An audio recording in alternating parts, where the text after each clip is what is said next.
नमस्कार, मैं अंजना और आप देख रहे हैं न्यूज सर्कल। आइए बढ़ते हैं आज की बड़ी खबर की ओर। किराया भरना है, शहजाद पूनावाला ने बताई बीजेपी से इस्तीफा देने की वजह। कांग्रेस में शामिल होने के लिए रखी शर्त। बीजेपी के राष्ट्रीय प्रवक्ता शहजाद पूनावाला ने आर्थिक कठिनाइयों का हवाला देते हुए पार्टी के सभी पदों और प्राथमिक सदस्यता से इस्तीफा दे दिया है। बीजेपी के राष्ट्रीय प्रवक्ता शहजाद पूनावाला ने पार्टी के सभी पदों और प्राथमिक सदस्यता से इस्तीफा दे दिया है। बीजेपी के राष्ट्रीय प्रवक्ता शहजाद पूनावाला ने पार्टी के सभी पदों और प्राथमिक सदस्यता से इस्तीफा दे दिया है। टीवी डिबेट में सत्ताधारी पार्टी के सबसे जाने माने चेहरों में से एक पूनावाला ने कहा है कि उन्होंने जरूरी आर्थिक और निजी हालात की वजह से एक फैसला लिया है।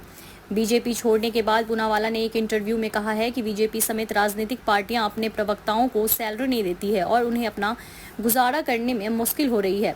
शहजाद पूनावाला ने कहा है कि मुझे किराया देना है, मेरा मकान मालिक मुझे मुफ्त में घर नहीं देगा क्योंकि मैं बीजेपी से हूँ। वह एक तारीख को किराया मांगता है। राजनीतिक पार्टियां कार्यकर्ताओं को पैसे नहीं देती है। हालांकि उन्होंने यह भी कहा है कि उन्हें बीजेपी से उजाड़े की उम्मीद नहीं थी और वह भी पार्टी और प्रधानमंत्री के विजन के प्रति प्रतिबद्ध है। पूनावाला ने कहा है कि बीजेपी का काम मेरा या किसी और के कार्यकर्ता का गुजारा करना नहीं है। देखिए, जब आप किसी राजनीतिक आंदोलन से जुड़ते हैं तो यह कोई नौकरी नहीं होती। आप विचारधारा, किसी व्यक्ति या संगठन के प्रति लगाव की वजह से कार्यकर्ता बनते हैं। ये तीनों चीजें अब भी मेरे साथ है। कांग्रेस छोड़ने के बाद 2021 में बीजेपी में शामिल हुए शहजाद पूनावाला ने जोर देकर कहा है कि पार्टी से उनके अचानक बाहर निकलने के मुख्य वजह आर्थिक कारण थी, लेकिन वह इनमें से किसी में भी नहीं आते थे और इसलिए उन्हें अपना गुजारा करने के लिए रास्ते खोजने की जरूरत थी।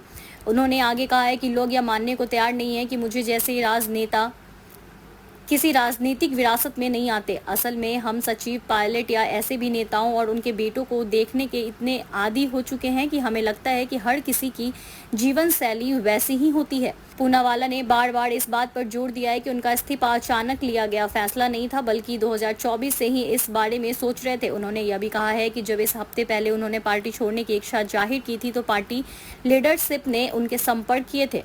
उन्होंने कहा है कि जिन्हें भी मुझसे संपर्क करना था उन्होंने 30 जुलाई को ही मुझसे संपर्क कर लिया था और उससे भी पहले जब मैंने उन्हें अपनी चुनौतियों के बारे में बताया तो उन्होंने सचमुच मेरी मदद करने और यह देखने के लिए बहुत कोशिश की कि मेरा ध्यान कैसे रखा जा सकता है, लेकिन सच कहूँ तो मेरा ज़मीर मुझे इतनी इजाज़त नहीं देता।